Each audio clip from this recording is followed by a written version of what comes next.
कलंक। भागी हुई औरत की बेटी। घर में शादी का माहौल चल रहा था। पूरा घर सजा था। मेहमानों और ढोल नगाड़े की आवाज़ से घर गूंज रहा था।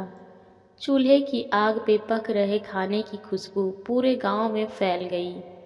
आंगन में दुल्हन की हल्दी की रस्म चल रही थी। जरा वाली मलमल की साड़ी पहन के नाचती औरतों के बीच हल्दी लगाए बैठी सुमन आंखों से बहते आंसू को काजल के पीछे छुपाकर हंसने की कोशिश कर रही थी। इस भीड़ में उसकी सांसें खो रही थी। घुटन को सीने में दबाकर वह लोगों से बातें करने की कोशिश कर रही थी। हल्दी खत्म हुई। हाथों में उसके नाम की मेहंदी सज चुकी थी। मेहंदी में उस 35 साल के आदमी का नाम देख वो तड़प उठी। ये हैवान एक दिन उसका शरीर खा जाएगा। ये विचार मात्र से वो बुरी तरह काँप उठी। शरीर को रगड़ रगड़ के वो धो डाली जो अब तक उसके शरीर पर कीचड़ की तरह चिपकी हुई थी।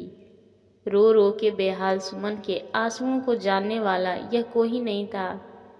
क्या मैं इसीलिए बनी हूँ? किसी और की गलती की सज़ा मैं क्यों भुगतूँ? सुबह होते ही मेहमानों की चहल पहल में ये बात फैल गई कि सुमन गायब है। बातें बढ़ना शुरू हो गई। अरे माँ की तरह बेटी भी भाग गई क्या? एक हफ्ते पहले विवेक। सुमन, मुझे तुमसे कुछ ज़रूरी बात करनी है। सुमन, हाँ तो कहो ना। विवेक, मैं अब विदेश जा रहा हूँ आगे की पढ़ाई करने और शायद मैं फिर वहीं सेटल हो जाऊँगा। हमारा साथ यहीं तक का था। मैं तुम्हें धोखा नहीं देना चाहता था, इसीलिए सामने से बता रहा हूँ कि हमारी शादी नहीं हो सकती। हमारे प्यार को न तुम्हारे घर वाले अपनाएंगे और न मेरे। सुमन, मगर क्यों विवेक? क्योंकि तुम्हारी माँ भाग गई थी कह के वह चला गया। लेकिन सुमन के कानों में अब तक वो बात गूंजती रही। सहसा सुमन की नज़र अविनाश पर गई, जो सुमन का सौतेला भाई था, जो अब 18 साल का हो गया था। वो इन दोनों की बातें सुन रहा था। सुमन, लो एक और मुसीबत। अविनाश ने घर पे सबको बता दिया।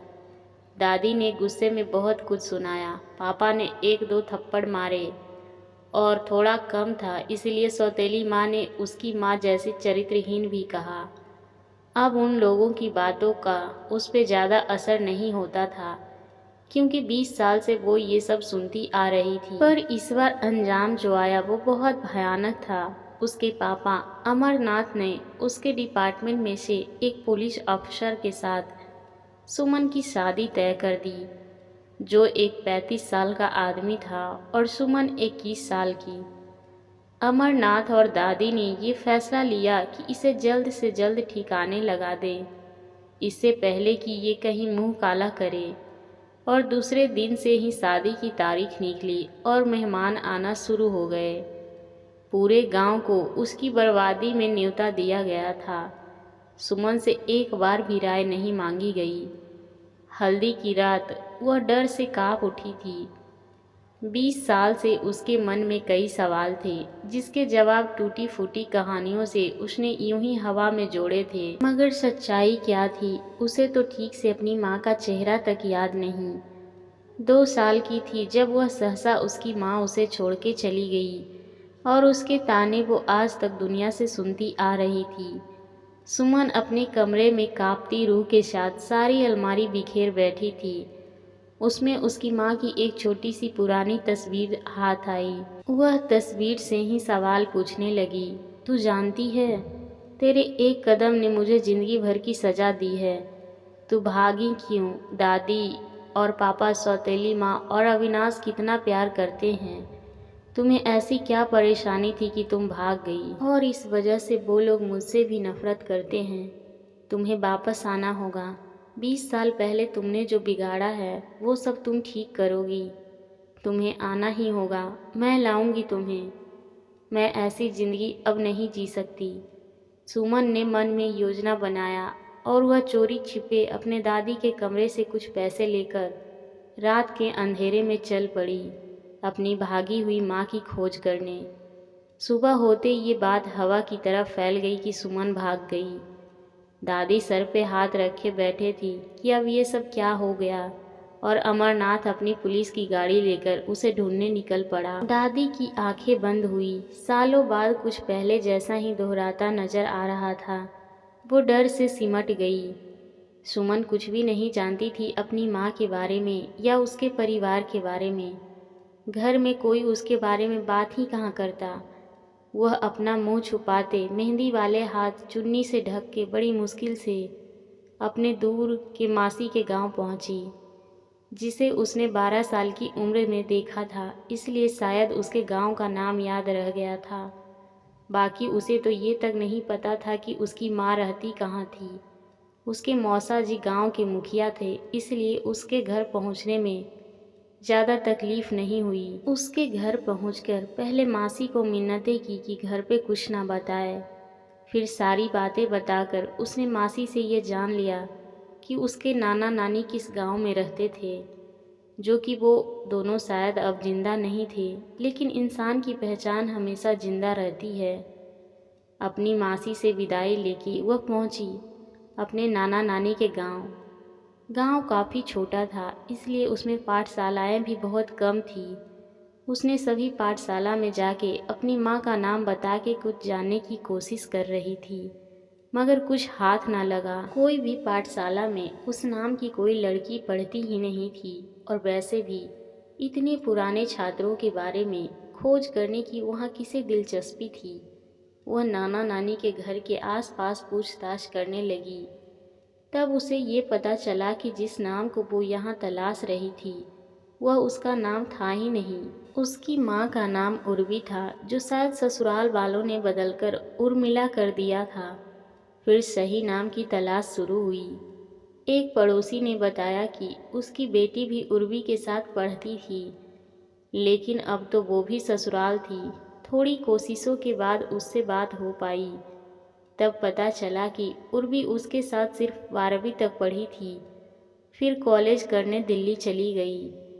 कॉलेज का नाम जानकर उसका शुक्रिया अदा कर वह चली छोटे से गांव से दिल्ली। 10वीं तक पढ़ी सुमन कभी घर से दूर भी नहीं गई थी, और आज वह इतनी साहसी बन गई कि अकेले इस जगह से उस जगह भटक रही थी। ना ही पास फोन और ना ही कोई मददगार। यूं ही एक मंजिल तय कर चल पड़ी थी अनजानी राह पे। दिल्ली जाने का सफ़र बहुत लंबा था। दिल्ली ट्रेन की टिकट लेके वह स्टेशन पे बैठी। तब उसे ये एहसास हुआ कि वह इतनी भीड़ भाड़ वाली दुनिया में भी बिल्कुल अकेली है, तन्हा, और उसकी वजह उसकी माँ है। याद आते ही उसके आँख में आंसू आ गया और मन में घृणा। तब तक ट्रेन आ गई। कुछ खाने की चीज़ें लेकर वह ट्रेन में चढ़ गई। सफ़र बहुत लंबा और तन्हाई वाला था। मन में कई सवाल थे। मेरी माँ ने इतनी पढ़ाई की थी, मुझे तो सिर्फ 10 तक पढ़ने को मिला, और वह इतने छोटे से गांव से दिल्ली तक कैसे पहुंची। इतनी पढ़ी लिखी होने के बावजूद उसने ऐसा कदम क्यों उठाया। दादी सच बोलती है कि वह अपने आशिक के साथ भाग गई, मगर इतनी पढ़ी लिखी लड़की ऐसा कदम क्यों उठाएगी। क्या उसे एक बार भी मेरे बारे में ख्याल नहीं आया होगा। क्या वो इतनी स्वार्थी होगी। सहसा मन ने इस बात को जहन तक पहुंचने नहीं दिया। दिल के कोई कोने से एक आवाज़ आ रही जो शायद कहना चाहती थी कि बात कुछ और है, मगर आज तक उसने जो देखा सुना वह सब उसे दबी आवाज़ सुनने से रोक रहा था। मन में कई सवालों के साथ ये सफ़र भी खत्म हुआ। वह रिक्शा वाले को पैसे खिलाते खिलाते कॉलेज तक पहुंची। ये वो अंतिम कड़ी थी जहां से शायद उसकी माँ के बारे में कुछ पता चल सके। कॉलेज की इमारत देख वह थोड़ी देर थम गई। इतनी बड़ी और सुंदर जगह उसने आज तक नहीं देखी थी। माँ यहाँ पढ़ाई करती थी। इतनी बड़ी जगह मुझे कौन इतने पुराने छात्र के बारे में बताएगा। उसने धीरे धीरे क्लार्क ऑफिस की कदम बढ़ाने लगी। वहाँ पे बैठे बूढ़े इंसान जो चश्मा चढ़ाए कंप्यूटर में कुछ कर रहा था। उसने सुमन की आवाज़ को 2 बार अनसुना ही कर दिया।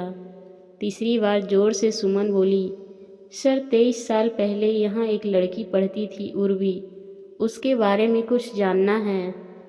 उर्वी नाम सुनते ही ऑफिस में खड़ी एक औरत के हाथ से चश्मा गिर गया। उस क्लर्क ने तो 23 साल सुनते ही मना कर दिया, ये कह के कि हम किसी की पहचान ऐसे नहीं बताते और ऐसे ही पुराने बेमतलबी काम करते फिरेंगे तो आज का काम कौन करेगा। पर पीछे खड़ी औरत के हाव भाव तब से बदले थे जब से उसने उर्वी का नाम सुना था। निराश होके सुमन वहीं सीढ़ियों पे बैठ गई। आँख से आंसू बहने ही वाला था कि उस औरत ने सुमन को अपने पास बुलाया, अपने केबिन में ले जाकर पानी पिलाया, फिर पूछा, तुम कौन हो? सुमन, मैं उर्वी चौधरी की बेटी सुमन हूँ। ये दो नाम सुनते ही उस औरत ने लंबी सांस ली और कहा, मेरा नाम निमिषा है, मैं तुम्हारी माँ की पक्की सहेली हूँ। बहुत अच्छी दोस्त थी वो मेरी। अब सुमन खुद को रोक न पाई, जैसे दिल खाली करने को कोई कंधा मिला हो, ऐसे वो रो पड़ी। इस दुनिया में कोई तो था जो उसकी माँ को जानता था। बिना राह की मंजिल पाने चली थी वो, जिसमें निमिषा पहला कदम थी। निमिषा ने सुमन को शांत किया, उसके बाद प्यार से पूछा, क्या हुआ? तुम इस तरह यहाँ और अपनी माँ को क्यों ढूंढ रही हो? सुमन ने 2 साल से लेके आज तक की सारी कहानी बता दी। सुमन का साहस देख निमिषा की आंखें भी गीली हो गई। मैं अपनी माँ के बारे में कुछ नहीं जानती। क्या आप मुझे कुछ भी बता सकती हैं? वो किसके साथ भागी होंगी? निमिषा, तुम्हारी माँ भागने वालों में से नहीं थी। वो अकेली ऐसी लड़की थी हमारे कॉलेज में जो पूरे गांव का सामना कर यहाँ कॉलेज पढ़ने आती थी। बहुत हिम्मत वाली थी वो, मगर उसके घर पे कुछ हुआ और उसकी शादी एक पुलिस वाले के साथ हो गई और उसने कॉलेज आधा छोड़ दिया। लेकिन वह अपनी 2 साल की बेटी को यूं ही छोड़कर भाग जाए, ऐसा तो हो ही नहीं सकता। उसके साथ उस रात कुछ तो हुआ था जो आज तुम्हारी बातों से मुझे लग रहा है। सुमन, किस रात? जब तुम छोटी थी और तुम्हारी माँ प्रेग्नेंट थी, तब एक रात 1:30 बजे मुझे उसका कॉल आया। वो कुछ कहना चाहती थी मगर फ़ोन कट गया। पता नहीं, पर उसके बाद उससे कभी बात ही नहीं हो पाई। मुझे उसकी चिंता होने लगी तो मैं तुम्हारे घर भी आई थी, मगर वहाँ का माहौल तो बहुत भयानक था। तुम्हारे नाना नानी का चेहरा काला करके सब उसे गालियाँ दे रहे थे। किसी से पता चला कि उर्वी भाग गई है। उस समय मुझे कुछ समझ नहीं आया और इस बात को इतने साल हो गए। ये सब सुन सुमन और उलझन में पड़ गई। वो वहाँ से निमिषा का शुक्रिया अदा कर वापस स्टेशन आती है। जितने सवाल यहाँ आते वक्त थे उससे कई ज़्यादा यहाँ से जाते वक्त थे। अब कहाँ जाना है ये खुद उसे नहीं पता था। वह स्टेशन में ही बैठी रही। उसके मन के अंदर इतना शोर था कि उसे बाहर के कोलाहल से कोई फर्क नहीं पड़ रहा था। वह सोचती रही, निमिषा आंटी के हिसाब से माँ एक बहुत अच्छी लड़की थी और बहादुर भी। तो फिर ऐसी क्या वजह थी जिसने माँ को भागने के लिए मजबूर किया, वो भी प्रेगनेंसी के दौरान? कहीं कुछ तो अनहोनी हुई है, कुछ तो गलत हुआ है जो आज तक छुपा हुआ है सबसे। माँ अगर सही में भागी थी तो फिर पापा तो पुलिस हैं, उन्होंने माँ को ढूंढा क्यों नहीं? माँ के जाते ही 1 महीने में ही उन्होंने दूसरी शादी क्यों की? इन सब में एक बात तो बहुत अजीब है, माँ का प्रेगनेंसी के दरमियान भाग जाना। शायद डॉक्टर अंकल को पता हो।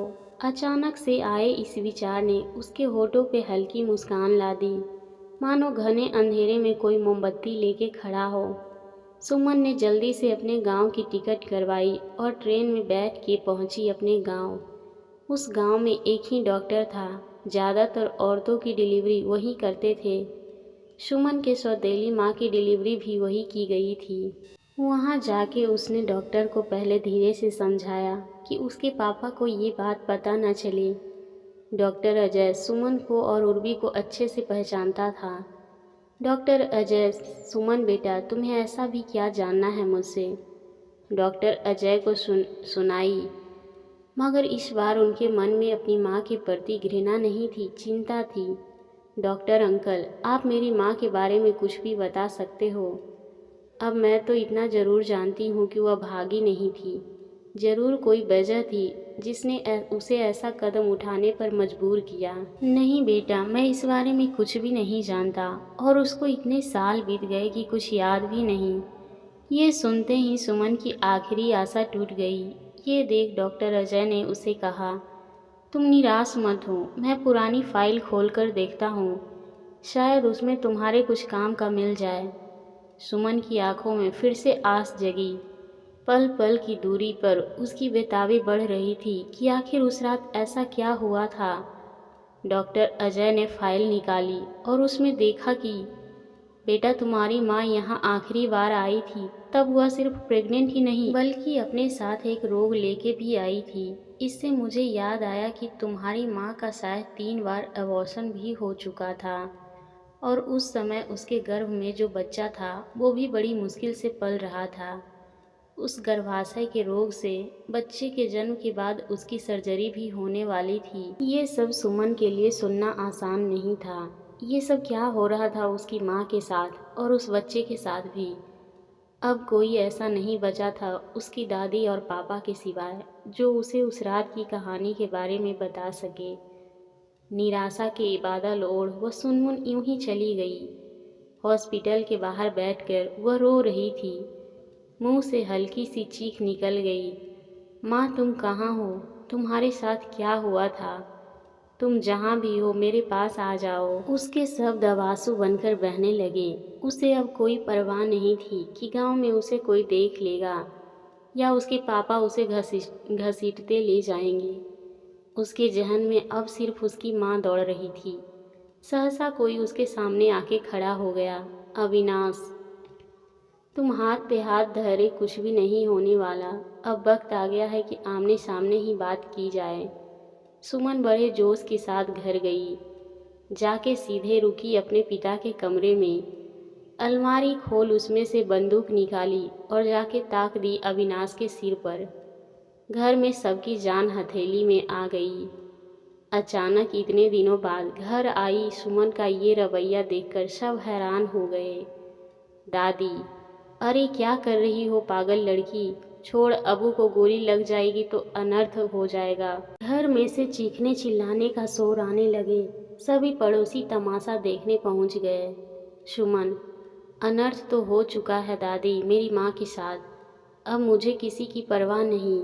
मुझे परवाह है तो सिर्फ मेरे और मेरे माँ की और उसकी कोख में पल रहे उस बच्चे की।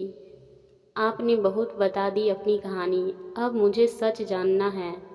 बताओ क्या हुआ था मेरी माँ के साथ? क्यों वो आज हमारे साथ नहीं है? ऐसा क्या हुआ था कि वह अपनी गर्भवती हालत में भाग गई? बताओ।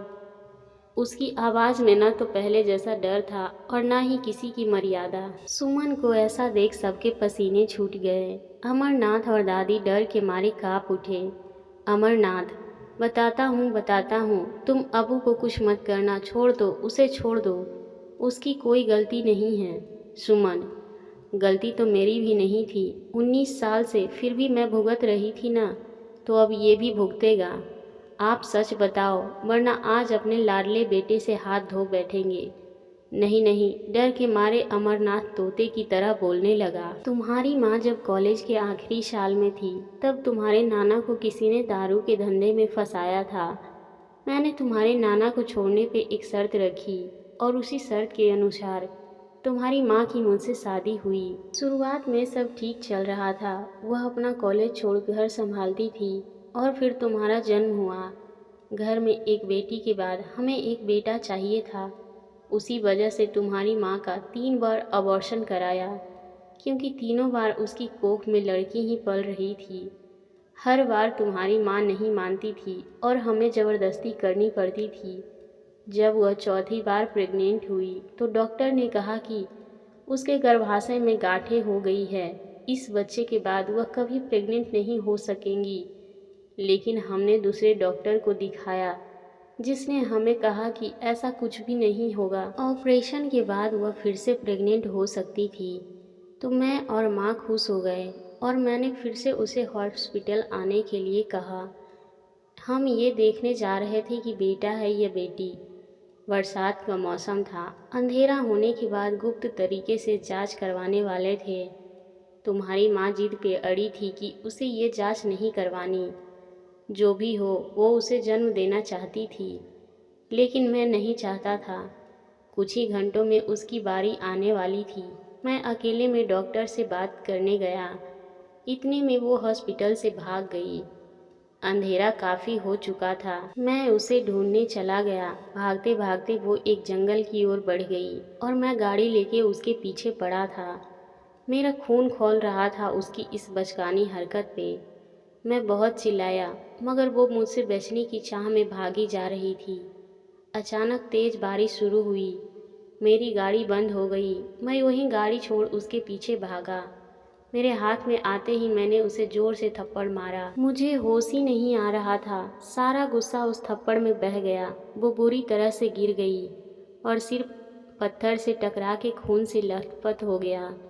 मुझे समझ नहीं आ रहा था कि क्या करूं। बारिश बढ़ती ही जा रही थी और तुम्हारी माँ अपनी आखिरी सांस गिन रही थी। अब मेरे हाथ में कुछ नहीं था। मेरी आंखों के सामने वह मर गई और उसकी कोख में पल रहा बच्चा भी। अब उसे ऐसे घर ले जाता तो मुझ पे और माँ पे कई सवाल उठते। हमारा घर बदनाम हो जाता। इस सब से निकलने का मुझे एक ही तरीका दिखा। मैंने जंगल में माँ को खुदाई का सामान लेके बुलाया और उसे वहीं दफना दिया। तब से लेके आज तक हम ऐसे ही जी रहे थे कि वह भाग गई। लोगों को भी यही बताया ताकि उसकी लाश किसी के सामने ना आए। अफसोस कि एक धारा आज अमरनाथ की आंखों से भी बह रही थी। वातावरण में सन्नाटा छाया गया। ये शायद खतरनाक तूफान के पहले की शांति थी। सुमन के हाथ से बंदूक छूट गई और वो जमीन पर जिंदा लाश की तरह गिर गई और चीख चीख के रोने लगी। उसके इस रुदन ने वहाँ खड़े सबके रोंगटे खड़े कर दिए।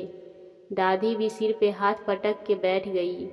जिस राज को उसने इतने सालों से संभाल के रखा था, वह आज बेरहमी से बाहर आया था।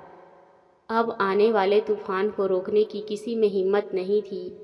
अविनाश भी गुस्से से लाल पीला हो गया। उसने अमरनाथ को खींच के एक चाटा मारा। शर्म आती है मुझे तुम्हें बाप कहने में। घिनौने इंसान हो तुम। अब सब बर्बाद हो चुका था। सुमन दौड़ के गई अमरनाथ के पास और उसकी कमीज खींच के गुस्से में बोलने लगी, इतनी भी क्या लालसा थी तुम्हें बेटे की कि उसके सामने तुम्हें कुछ नजर न आया। तुम हत्यारे हो 5-5 जीव के और ऊपर से मेरी माँ का नाम बिगाड़ के तुम जी कैसे सकते हो। ये क्यों नहीं समझ आता कि हम एक जीव पहले होता है, लड़का या लड़की बाद में। वह चीख चीख के बोलने लगी, कब तक ये सब चलता रहेगा। लड़का लड़की एक समान, ये बात चीख चीख कर बतानी क्यों पड़ती है। दोनों की तुलना करें ही क्यों। दोनों की अपनी अपनी अहमियत है। दोनों के बिना समाज अधूरा है। फिर सिर्फ लड़के की आशा क्यों। लड़कियों को क्यों ये साबित करने की ज़रूरत है कि लड़कों से कम नहीं। वह एक लड़की बनकर नहीं जी सकती। किसी से उसके पद की तुलना क्यों करते हो। न जाने मेरी माँ की तरह और कितनी औरतें इस दुख से गुजर रही हैं। बंद करो ये घिनौनी हरकत। ईश्वर के दिए गए जीव को पालना सीखो, ना कि उसके मोल करके उसे मारना। हर शादी के पहले क्या दहेज के साथ ये भी शर्त रखनी पड़ेगी कि लड़की ऐसे घटिया इरादों के लिए अबॉर्शन नहीं करवाएगी। सभी चुप थे। सुमन की आवाज़ सबके कानों से होकर दिल को चीर रही थी। मुझे नहीं रहना ऐसे समाज में। वह पीछे मुड़ी और अविनाश के पास गई। अगर उस दिन हॉस्पिटल में तुमने मेरी हिम्मत बढ़ा के ये काम नहीं करवाया होता तो शायद ये घिनौना राज राज ही रह जाता। शुक्रिया मेरी माँ के नाम से ये कलंक हटाने के लिए, कह के वह बिना पीछे मुड़ी चली गई अपनी माँ को न्याय दिलाने की नई राह पे। आशा करती हूँ आपको ये कहानी पसंद आई होगी। इस कहानी पर आपकी क्या राय है हमें कमेंट करके ज़रूर बताएं। कहानी पसंद आई हो तो लाइक और शेयर करना बिल्कुल ना भूलें। चैनल पर नए हैं तो प्लीज़ सब्सक्राइब करें। कहानी सुनने के लिए आपका बहुत बहुत धन्यवाद।